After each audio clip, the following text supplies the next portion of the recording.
গেল সপ্তাহ দুই ধরে আমি ঢাকায় প্রখ্যাত চলচ্চিত্রকার এবং সুসাহিত্যিক তানভীর মোকাম্মেলের আতিথ্যে রয়েছি।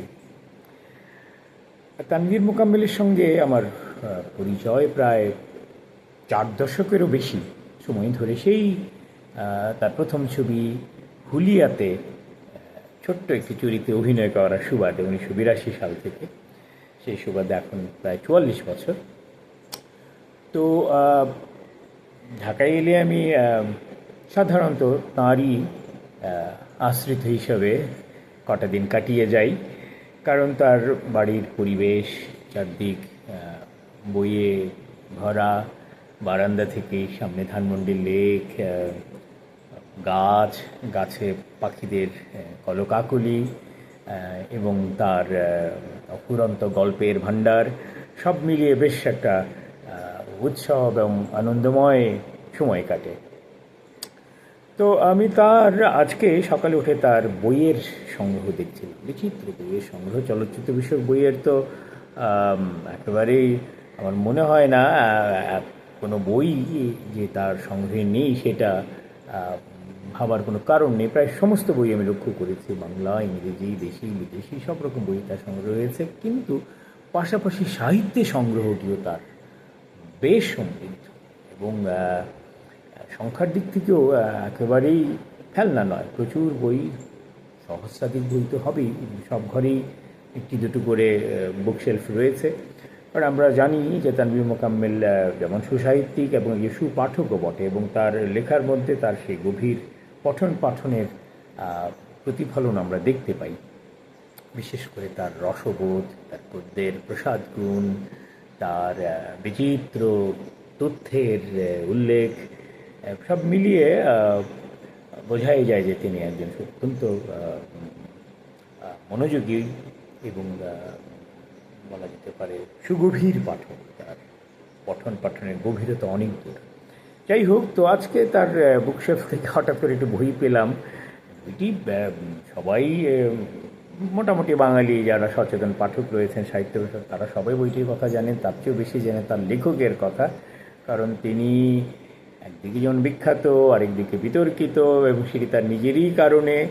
এবং তিনি মূলত খুব অপ্রিয় সত্য ভাষণ করেন। সপাটে তিনি কিছু তিক্ত সত্য উচ্চারণ করেন আমাদের দেশ, কাল, সমাজ, মানুষ ইত্যাদি সম্পর্কে। ফলে আমার ইচ্ছে জাগলো তার বইটি নিয়ে একটু নাড়াচাড়া করি। তার নাম হয়তো আপনারা অনেকেই ধারণা করতে পেরেছেন। তিনি নীরদ সি চৌধুরী, নীরদ চন্দ্র চৌধুরীরই সংক্ষেপ নীরদ সি চৌধুরী। আমাদের এই বাংলারই মানুষ, এই কিশোরগঞ্জেরই মানুষ। অনেকদিন তিনি এখানেই ছিলেন। তারপর দেশভাগের পর চলে যান কলকাতায়, সেখান থেকে এরপর চলে গেলেন বিলেতে, এবং তারপর থেকে তিনি বিলেতেই তার জীবন অতিবাহিত করেছেন।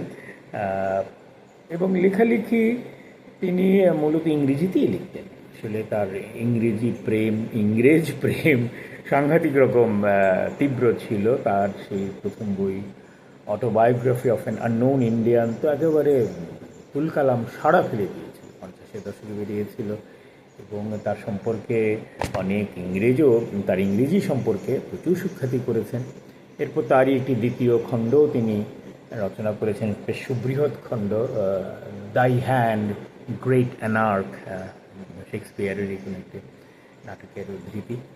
তো তার বাংলা বইয়ের মধ্যে একটি বই খুব জনপ্রিয় হয়েছে, সেটি সবাই পড়েছেন, বাঙালি জীবনের রমণী। বেশ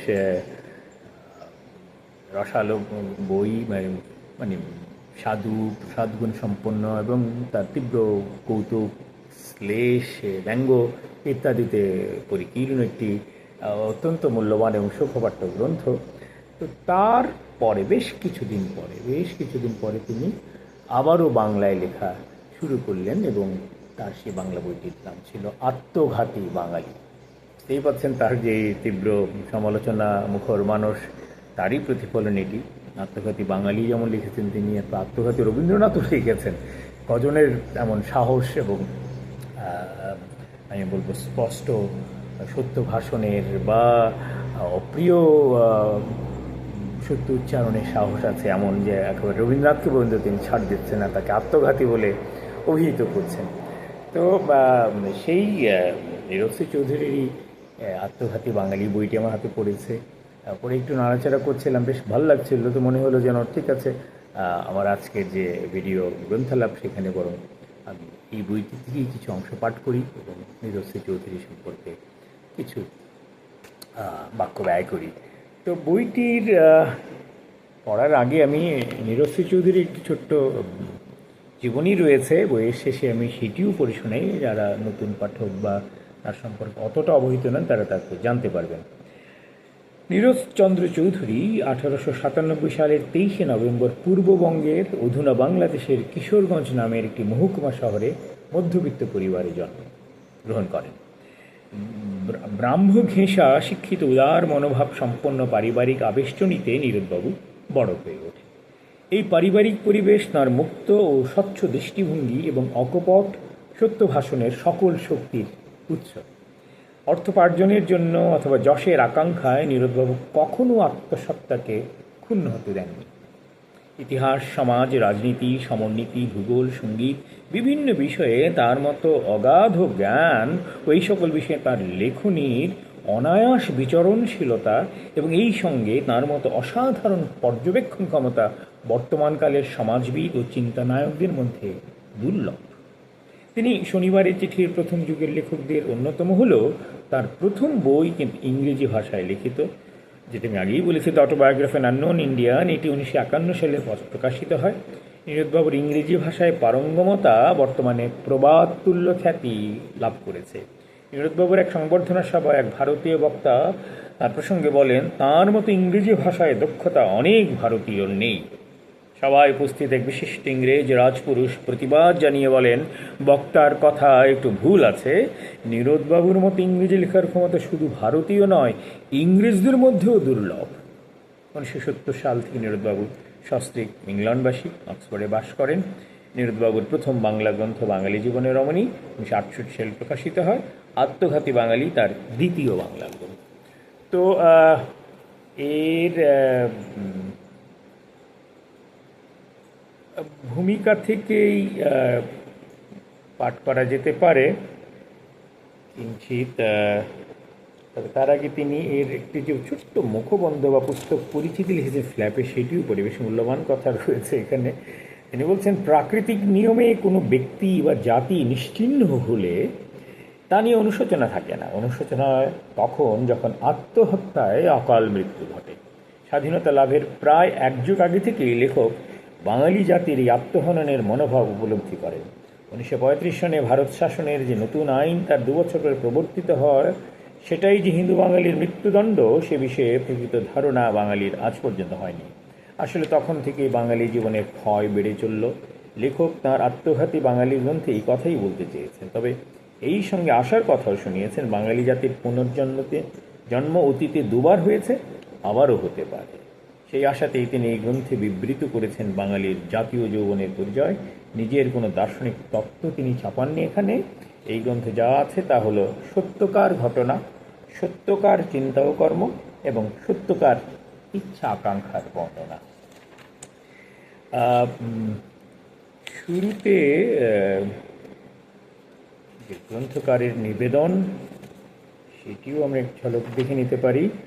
তিনি বলছেন, আমার প্রথম বাংলা বই বাঙালি জীবনের রমণী 70 বছরে পরিবার পর লিখিয়াছিলাম। দ্বিতীয়টি 90 বছরে পরিবার পর আরম্ভ করিয়া 91 পূর্ণ হইবার প্রাককালে শেষ করিলাম। বলিয়া রাখি, আমার জন্ম হয় বাংলা 1304 সালে 9 অগ্রহায়ণ, ইংরেজি 23শে নভেম্বর 1897। যাহারা এই বই পড়িতে মনস্থ করিবেন তাহারা বয়সের কথা শুনিয়া নিশ্চয়ই মনে করিবেন জরাগ্রস্ত বৃদ্ধের আবল তাবল শুনিতে হইবে। তবে পড়িবার পর কি বলিবেন তাহা আমি বলিতে পারি না।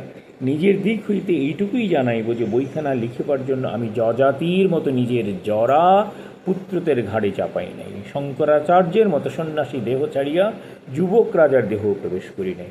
নিজের অবশিষ্ট জীবনী শক্তি দিয়াই বইখানা লিখিয়াছি।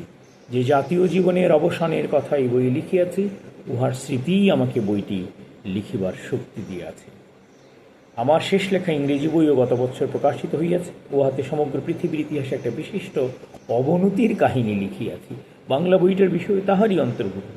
দুইয়েরই বিষয় মানব জীবন ও সভ্যতার ক্ষয়।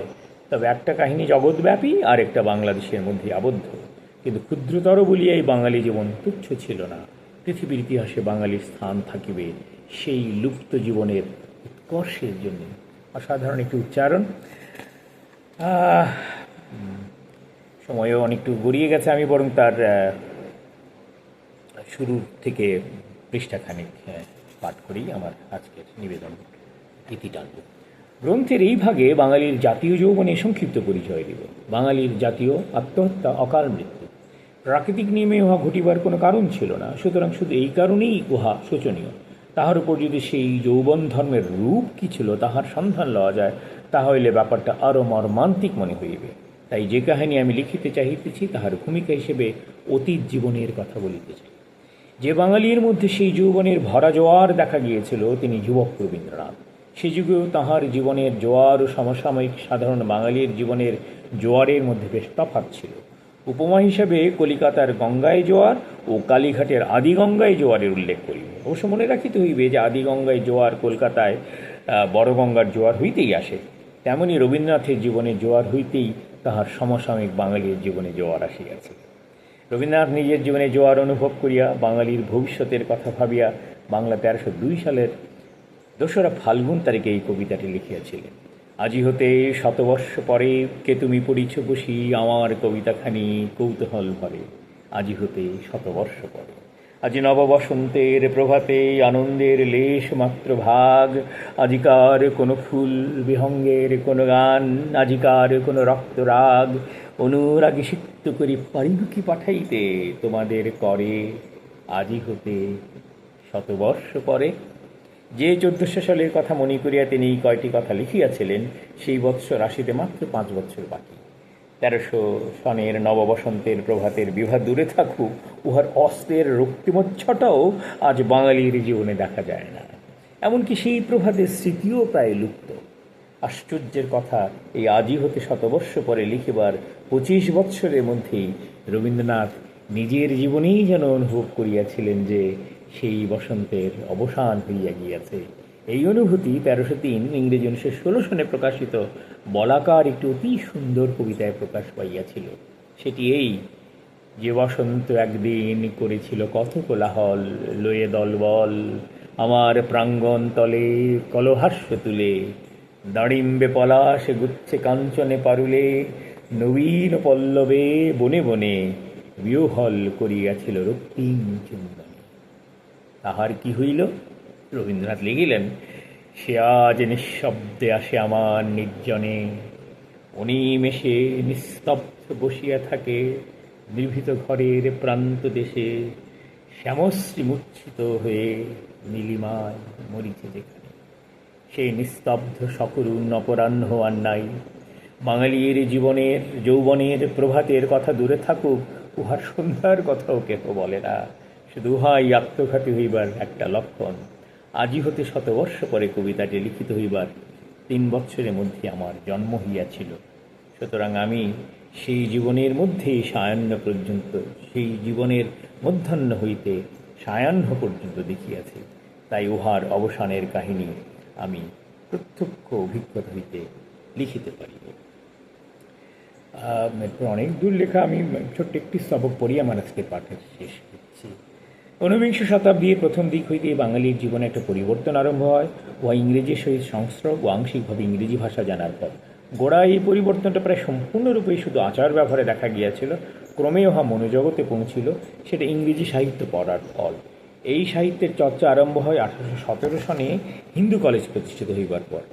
ইহার পর 1835 সনে যখন ব্রিটিশ গভর্নমেন্ট ইংরেজি ভাষাকে শিক্ষার বাহন বলিয়া স্বীকার করিলেন, তখন হইতে বাঙালির মনের উপর পাশ্চাত্য প্রভাব আরও বাড়িতে লাগিল। অবশেষে 1857 সালে কলিকাতা বিশ্ববিদ্যালয় প্রতিষ্ঠিত হইবার পর বাঙালি মনের নতুন রূপ সম্পূর্ণরূপে আত্মপ্রকাশ করিল। ইহাকে বাঙালি জীবনের রিনেসেন্স বলা যেতে পারে। আসলে এই পরিবর্তনকে একটা মানসিক রেভলিউশনই বলা উচিত। এই নতুন যুগের বাঙালিকে ইয়ং বেঙ্গল নাম দেওয়া হইল ও এই নামকরণ হইল জার্মানির ইয়ুঙ্গে ডয়েচ নামের অনুকরণে। কিন্তু ইহার আগে ষোড়শ শতাব্দীর প্রথম দিকেও বাঙালির আরেকবার নবজন্ম ঘটিয়াছিল, উহা চৈতন্যদেবের জন্য, তাঁহার প্রবর্তিত নূতন বৈষ্ণব ভক্তি প্রচারের ফলে। উহার আগে বাঙালির মানসিক জীবন কী ছিল তাহার সম্পূর্ণ ধারণা করার মতো তথ্য প্রমাণ নেই, তবে যতটুকু আছে তা হয়তো বলা যাইতে পারে যে মানসিক জীবনের সংস্কারের বিচারহীন বশ্যতা বা দাসত্ব ভিন্ন সক্রিয় বা উচ্চস্তরের কিছুই ছিল না। এ বিষয়ে বৃন্দাবন দাসের চৈতন্য ভাগবতে কয়েকটা কথা আছে, তাহা উদ্ধৃত করিব। তিনি লিখিয়াছিলেন যে নবদ্বীপে লক্ষ কোটি অধ্যাপক থাকা সত্ত্বেও একমাত্র আচারে ও ব্যবহারেই তাহাদের কাল ব্যর্থ হয়। এই ব্যর্থতার গল্পই তিনি বলেছিলেন আত্মঘাতী বাঙালিতে। অত্যন্ত সদ্গুণ সম্পন্ন, খুবই উপভোগ্য ভাষায় এবং তার স্বভাবসুলভ ব্যঙ্গ, কৌতুক, শ্লেষ ইত্যাদির মিশ্রণে এটি একটি অমূল্য পাঠ এবং নিরস্তি চৌধুরীর বাংলা রচনার উৎকর্ষেরও একটি নিদর্শন রয়েছে। আমি পাঠকদেরকে, যারা এখনও তাঁর সম্পর্কে জানেন না, তার বই পাঠ করেননি, তাদেরকে এই গ্রন্থটি পাঠের আমন্ত্রণ জানিয়ে আমার আজকের পঠন পাঠনের ভিডিও গ্রন্থালাপের এই অধিবেশনে সমাপ্তি টানছি। সবাই ভালো থাকবেন, আনন্দে থাকবেন।